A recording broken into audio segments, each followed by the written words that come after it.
प्यारे विद्यार्थियों, सुप्रभात। आज हम रामविलास शर्मा जी का निबंध यथास में रोचते विश्वम के बारे में चर्चा करेंगे। ये रामविलास शर्मा जी एक प्रगतिशील काव्य धारा के लेखक हैं और उन्होंने अपना आलोचना को अपनाया है। और इस निबंध के माध्यम से हम उनकी दूरदर्शिता, उनके कवि क्रम पर प्रकाश डालेंगे और ये देखेंगे कि उन्होंने इस निबंध में मुख्य क्या बात कही है, इसकी हम चर्चा करेंगे और यही इस पाठ का मूल आधार बिंदु होगा। तो आइए हम अपनी पाठ्य पुस्तक में से यथास में रोचते विश्वम, इससे पहले कि मैं थोड़ा इसके बारे में बताऊं, यथार्थ में रोचते विश्वम अर्थात लेखक ने ये जो निबंध है वो इनका एक निबंध संग्रह है विराम चिन्ह, उसमें से एक छोटा सा विषय उठाया है। यथास में रोचते विश्वम विद्यते परिवर्तते, विद्यते विथेम परिवर्तते, विथेम परिवर्तते, वैसे ही बदल देता है। यथास में रोचते विश्वम विथेम परिवर्तते, यानी कि कवि को जैसा जचता है, रुचता है, उसी के अनुसार वह अपनी रचना को परिवर्तित कर देता है। यानी समाज में जैसा उसको रुचता है उसी के हिसाब से उस समाज को परिवर्तित कर देता है। इसका मूल बात यह है। अब ये बात जो मैंने बोली है इसमें पाठ के साथ कैसे समझा रखा है, जरा एक पाठ को हम जल्दी से देखेंगे कि इसमें लिखा है प्रजापति से कवि की तुलना करते हुए, पाठ में जैसे इन्होंने लिखा है प्रजापति से कवि की तुलना करते हुए वो कहते हैं कि यथास में रोचते विश्वम तथैदम परिवर्तते, जैसा कवि को रुचता है वैसा ही संसार बदल देता है। अब इसके अंदर लिखा है कि यदि साहित्य समाज का दर्पण होता तो संसार को बदलने की बात ना होती। अर्थात साहित्य, इसका कहने का मतलब यह है कि साहित्य सिर्फ समाज का दर्पण नहीं है। अर्थात जो इसका कहने का अर्थ ये हुआ कि समाज में जो कुछ भी घटित होता है, जो कुछ भी बदलता है, सेम हूबहू उसको काव्य में लिख देना, उसको कवि का अपने विषय बनाना, ये उसका काम नहीं है। ठीक है ना। उससे बढ़कर कवि का काम है। उससे बढ़कर क्या? उससे बढ़कर ये कि समाज में जो चीजें वर्तमान स्वरूप में स्वीकार नहीं है, जैसे समाज में कई चीजें ऐसी हैं जो विकास के लिए हानिकारक है, तो उस पर भी कवि की दृष्टि पड़ती है। जैसे जातिवाद, भाषावाद, अलगाववाद, कभी कोई चीज अच्छी नहीं लगती। कवि चाहता है कि अगर ये चीज समाज में रहेगी तो समाज विकास की गति पर अग्रसर नहीं हो पाएगा, इसलिए वो इसको बदलने की बात करता है, इसको परिवर्तित करने की बात करता है। ठीक है ना। और तभी उसे, जब वो बदलता है तभी उसे प्रजापति का दर्जा मिलता है। अर्थात जिस प्रकार प्रजापति यानी ब्रह्मा जी को प्रजापति भी कहते हैं, यानी चाहे ब्रह्मा जी बोलो चाहे प्रजापति जी बोलो, बात एक ही है। जिस तरह ब्रह्मा जी ने सृष्टि की रचना करी, अब उस रचना में जो कमियां रह गई हैं उसको लेखक समझता है और बड़ी अपने कवि क्रम के अनुसार उसको परिवर्तित करने की बात करता है। जो समाज में नहीं होना चाहिए उसकी उसका वो विरोध करता है और एक नए समाज के लिए नई जीवन मूल्यों को गढ़ता है। तो यहाँ पर यही बात हो गई, प्रजापति को समाज बनाया और असंतुष्ट होकर जैसे कवि, यहाँ पर यह बात हो गई। फिर यहाँ पर बात आती है, इसमें कवि की यह दृष्टि निराधार नहीं होती। हम उसमें अपनी जो की तू आकृति भले ही ना देखे, पर ऐसी आकृति जरूर देखते हैं जैसे हमें प्रिय है, जैसे आकृति हम बनाना चाहते हैं। जिन रेखाओं को रंग देना चाहे उसी हिसाब से जीवन को यथार्थ में बिखरते हैं। इसलिए कवि को कभी इसमें ऐसी चीजें भी लगानी पड़ती है, दिखानी पड़ती है कि उसके साथ एक जैसे अगर वो राम का चरित्र दिखाता है तो राम के चरित्र को दिखाने के लिए उसको रावण का चरित्र गढ़ना पड़ता है। अगर राम का चरित्र ही दिखाएगा तो रचना रुचिकर होगी और पाठकों का ध्यान उस पर सीखने की तरफ नहीं जाएगा। इसलिए उसके सामने एक ऐसा चरित्र गढ़ता है जिसमें लोग उससे घृणा करें और अच्छे के पक्ष में आए। इसलिए यहाँ पर राम के साथ वह रावण का चित्र न खींचे तो गुणवान, वीर्यवान, कृतज्ञ, सत्यवान, दृढ़वर्ती, चरित्रवान, दयावान, विद्वान, समर्थ और प्रियदर्शी नायक का चरित्र फीका पड़ जाएगा। इसलिए उस राम के चरित्र में रुचि लेने के लिए, उसको समाज में प्रतिष्ठित करने के लिए एक नकारात्मक पात्र गढ़ता है, और ताकि अच्छा ही पता लगे। अगर रात ही रात हो तो दिन का महत्व नहीं समझ में आएगा, और दिन ही दिन हो तो रात का महत्व नहीं समझ में आएगा। इसी प्रकार से कवि आगे कहता है, कवि अपनी रुचि के अनुसार जब विश्व को परिवर्तित करता है तो ये बताना चाहता है कि विश्व में उसे असंतोष क्यों है। ये बात मैंने बता दी है, वो असंतोष क्यों है। यही बात है कि समाज में सबको जीने के समान अवसर प्रदान करने चाहिए, यानी विकास के समान अवसर समान रूप से बिना किसी भेदभाव के होने चाहिए। लेकिन जब वो देखता है कि आदमी अपनी स्वार्थपूर्ण नीतियों के अनुसार कहीं समाज में की गति को रोकता है, तब वो प्रजापति का रूप पा लेता है और समाज में जो यथार्थवादी चित्र है उसे उसमें संशोधित करना चाहता है। ऐसा यथार्थवादी जिसे पांव वर्तमान में रहते हैं, यानी पांव वर्तमान में है लेकिन भविष्य में उसकी नजर होती है। भविष्य में मतलब यानी कि किस तरह से विकास की गति को आगे बढ़ाया जाए, आगे की सोचता है। वो वर्तमान में कमियों को दूर कर भविष्य का निर्माण करता है। जो कमियां उसको नजर आती है उसका निर्माण कर, इसलिए उसको प्रजापति का दर्जा मिला है। इसलिए मनुष्य साहित्य में अपने सुख दुख की बात ही नहीं सुनता, बल्कि उसमें आशा का स्वर भी सुनाई देता है। उसमें एक उम्मीद भी रखता है कि इसमें कुछ परिवर्तन दिखाई दे, इसमें कुछ परिवर्तन दिखाई दे भी सुनता है। साहित्य थके हुए, अब यहाँ पर साहित्य का अर्थ, यहाँ पर साहित्य को ये बारे में बताया गया है कि साहित्य सिर्फ इसकी उत्पत्ति इसलिए नहीं हुई थी कि आदमी अपना टाइम पास करे और अपना आराम ले और थोड़ा रस ले, आनंद की प्राप्ति करे, बल्कि उससे आगे बढ़ने के लिए भी उत्साहित होता है, यानी उससे प्रेरणा मिलती है।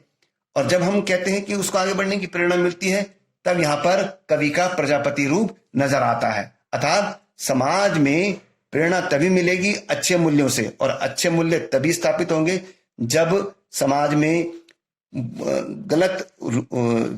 गलत बातें और गलत जो मूल्य स्थापित हटेंगे। और ये नहीं होगा तो समाज से व्यक्तियों को प्रेरणा लेने की के प्रति उनमें उत्साह नजर नहीं आएगा। यदि समाज में मानव संबंध वही होते जो कवि चाहता है तो शायद प्रजापति बनने की जरूरत ना पड़ती। अर्थात यहां पर यह लिखा गया है कि कवि जिस प्रकार से एक सुंदर स्वप्न देखता है कि सबका सुख हो, कोई दुखी ना हो, आपस में सब भाईचारे से रहे, लेकिन ऐसा होता नहीं है। इसीलिए वो उसको प्रजापति का रूप बढ़ना पड़ता है। यहाँ पर कवि जब विधाता पर साहित्य रचता है तब उसे मानव संबंधों की परी में खींचता है। जैसे आजकल आप वाल्मीकि द्वारा अभी रामायण देख रहे हो, तो राम जो कि ईश्वर है वो भी जब धरती पर आते हैं तो उनको भी मानवीय संबंधों में अपने मानवीय दुख सुख से गुजरना पड़ता है। ठीक है ना। इन मानवीय संबंधों की दीवार से ही हेलमेट की कवि सुलभ सहानुभूति टकराती है। जैसे मैंने बताया, वैसे शेक्सपियर का एक महान ट्रेजेडी युक्त बनता है। और इस प्रकार ऐसे समय जब समाज की बहुसंख्यक लोगों का जीवन इस मानव संबंधों के पिंजड़े में फड़फड़ा रहा है, कहने का अर्थ यह है जब अधिकतर लोग किसी कारण किसी देश में समाज में दुखी हैं, त्रस्त हैं, तो ऐसे में कवि वहां का प्रजापति रूप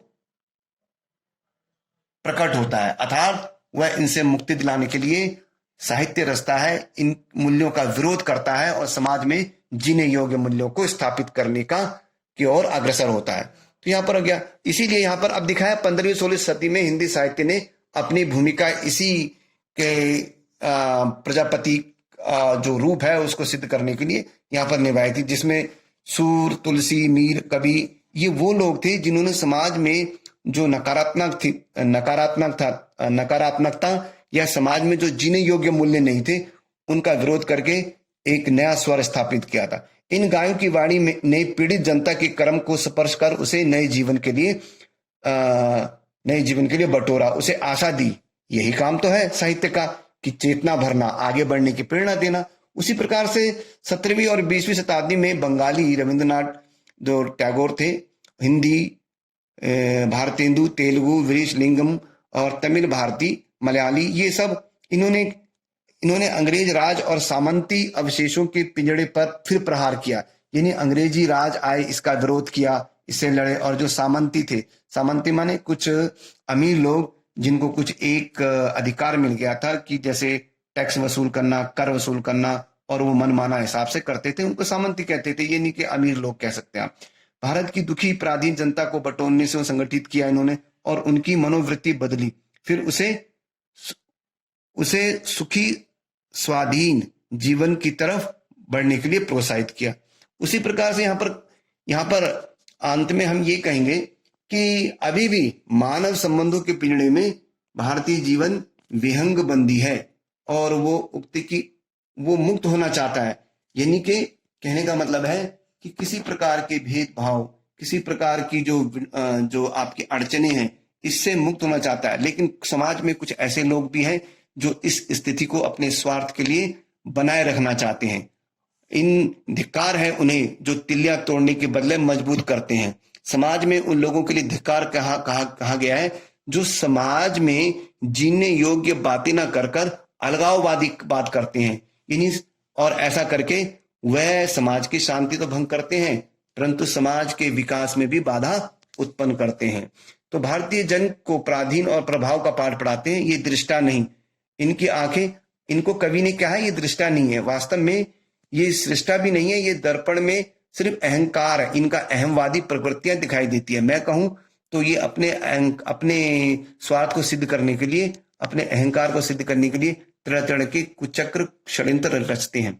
लेकिन प्रजापति को ये चीज अच्छी नहीं लगती, इसलिए वो बदलने की बात करता है। लेकिन जिन्हें इस देश को धरती से प्यार है, इस धरती पर बसने वालों से स्नेह है, वह साहित्य की युग आंतरकारी भूमिका समझते हैं। अर्थात जो ये इस बात को समझते हैं कि साहित्य को अपनी जिम्मेदारी समझते हैं, अर्थात सिर्फ साहित्य आनंद का विषय नहीं है, एक परिवर्तन का भी साधन है, जिसके द्वारा वो कवि या जो लेखक है वो प्रजापति का रूप पा लेता है। अर्थात जो उसको नहीं रुचता, जो मानवीय मूल्य समाज में बाधक है, समाज के विकास में प्रगति है, जैसे अभी हिंदू मुस्लिम का अभी जो कुछ लोगों द्वारा अपने स्वार्थ के लिए, चाहे वो वोट बैंक हो, चाहे वो, इससे उनकी स्वार्थी तो सिद्ध होती है परंतु इससे समाज की आगे की जो गति है, जो प्रगति है, वो बाधित होती है। प्रजापति इससे संतुष्ट नहीं है, इसलिए प्रजापति की अपनी भूमिका भूलकर कवि दर्पण दिखाने वाला ही रह जाता है। वह ऐसा नकलची बन जाता है। अगर वो ऐसा बदले ना और अगर समाज में यही चलता रहेगा तो उसे प्रजापति का दर्जा कैसे मिलेगा?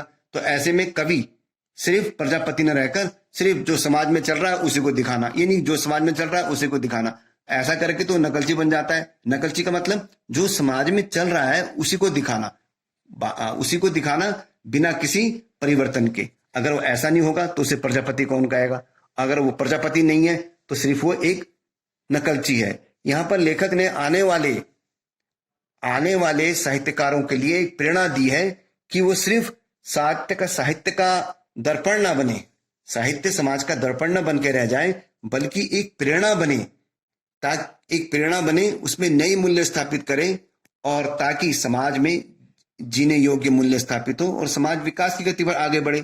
तो इसी परंपरा को अपनाने से हिंदी साहित्य उन्नत और समृद्ध होगा, हमारे जातीय संबंध की रक्षा करेगा।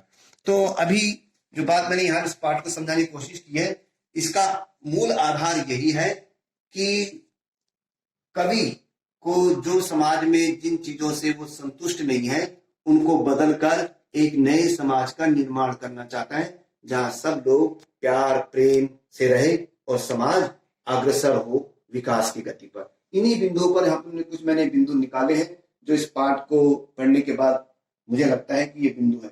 इसमें एक पहला बिंदु दिखाया गया है कि कवि लेखक को प्रजापति का दर्जा देता है। वो क्यों देता है? क्योंकि वो बदलने की बात करता है, इसलिए प्रजापति है। कवि का काव्य यथार्थ पर आधारित होता है। कवि जो भी कुछ लिखता है, चाहे वो कवि हो, लेखक हो, कोई भी हो, यहाँ पर कवि लिखने का मतलब कवि से नहीं है, लेखक से है, यानी रचनाकार से है, साहित्यकार से है। जो समाज में यथार्थ चित्रण होता है, जो भी समाज में जो घटित होता है वास्तविकता, वो उसका विषय बनता है। ठीक है ना। तीसरा, कवि की कविता मानवीय संबंधों पर आधारित होती है। कवि जो कुछ भी लिखता है, यहां तक कि अगर वो परमात्मा के ऊपर भी साहित्य लिखेगा तो उसको भी वो मानवीय संबंधों में देखता है। जैसे राम हुए, कृष्ण हुए, वो जब भी यहाँ पर अब तक हम कोई काव्य लिखते हैं, महाभारत लिखते हैं, तो उनको भी उन्हीं आताताइयों से टकराना पड़ता है, उसमें टकराना पड़ता है। दूसरा, उन्हें भी मानवीय दुख सुख के इन दो पलड़ों के बीच में से गुजरना पड़ता है। दो, ठीक है जी। तो दूसरी बात यह है कि मानव मुक्ति में हिंदी साहित्य कवियों का योगदान, और यहाँ पर जब मैंने बात की थी वहां पढ़ते वक्त कि यहाँ पर कवि जो है मानव मुक्ति यानी मनुष्य की मुक्ति में हिंदी साहित्य का योगदान कहता है, अर्थात मानव की मुक्ति किससे? उस नकारात्मक शक्तियों से जो हमारे समाज में जिन्हें योगिनी, उनसे मुक्ति का मार्ग भी प्रस्तुत करता है, और वो एक मार्ग भी दिखाता है कि साहित्य का काम मनुष्य को उत्तम जीवन प्रदान करना है, यदि उसको मुक्त कष्टों से मुक्त करना है। साहित्य मनुष्य के लिए का प्रेरणा स्रोत है। साहित्य मनुष्य के लिए प्रेरणा स्रोत है, अर्थात साहित्य में जैसे जैसे जो कमी होगी उसको वैसे वैसे अगर सुधार के रूप में परिवर्तित करके लिखा जाएगा, उसी से लोग आगे बढ़ेंगे, प्रेरणा देंगे, ठीक है ना, आगे बढ़ने की प्रेरणा मिलती है। साहित्य कवि संघर्ष का प्रेरणा स्रोत है। कवि संघर्ष का प्रेरणा स्रोत है। जब कवि प्रजापति का रूप प्राप्त करता है तो उसे भी संघर्ष करना पड़ता है। कई कवियों ने समाज के में जो बुराइयों के प्रति नेताओं के प्रति ऐसी ऐसी बातें लिखी है कि उन्हें जेल जाना पड़ा। जैसे नागार्जुन ने उस समय के जो शासन काल थे उनके बारे में, उनकी गलत नीतियों के बारे में लिखा तो उन्हें जेल जाना पड़ा। तो वो ऐसा पढ़कर जब हम लिखते हैं तो कवि संघर्ष का प्रेरणा स्रोत बन जाता है, ठीक है ना। लेखक द्वारा कवि को समाज के प्रति, लेखक ने कवि को समाज के प्रति दायित्व निभाने की प्रेरणा दी है। अर्थात यहाँ कहने का अर्थ यह है कि यहाँ पर लेखक रामविलास शर्मा ने आने वाले उन साहित्यकारों को इस बात के लिए चेताया है कि आपका जो साहित्य वो ऐसा हो जिसे पढ़कर लोग प्रेरणा लें और गलत जो समाज में जो मूल्य है उनको हटाने की हिम्मत उनके अंदर आए और समाज को एक राष्ट्र के रूप में देखे और मानवता के मूल्यों को स्थापित करें। तो यहाँ पर यही बात हमने यहाँ पर जो कही है, जो इसमें कही, आशा है कि आपको ये बात समझ में आ गई होगी। धन्यवाद।